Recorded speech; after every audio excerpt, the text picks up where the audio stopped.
नमस्कार दोस्तों, निधि लोकगीत चैनल में आपका स्वागत है। मैं आज आपको एक बहुत ही प्यारा सा कजरी गीत सुनाने जा रही हूँ। पसंद आए तो चैनल को लाइक, सब्सक्राइब, शेयर, कमेंट करिए। नए हैं तो चैनल पर सब्सक्राइब करिए।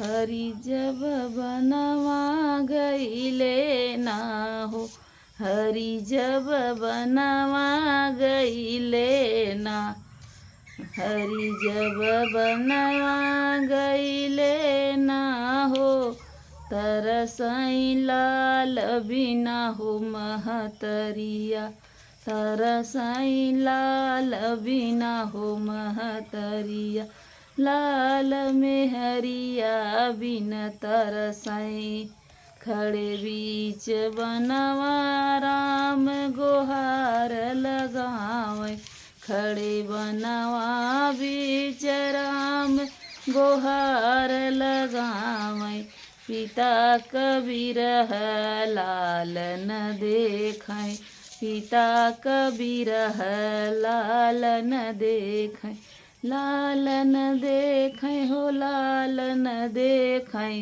पिता कबीर लाल न देखाय, पिता प्राण से गईले ना, पिता जान से गईले ना, जान से गईले ना हो, जान से गईले ना, अवतर साई लाल बिना हो महतरिया, तरसई लाल बिना हो महतरिया, औ लाल में हरिया बिन तरसई, तरसई लाल बिना हो महतरिया, औ लाल में हरिया बिन तरसई।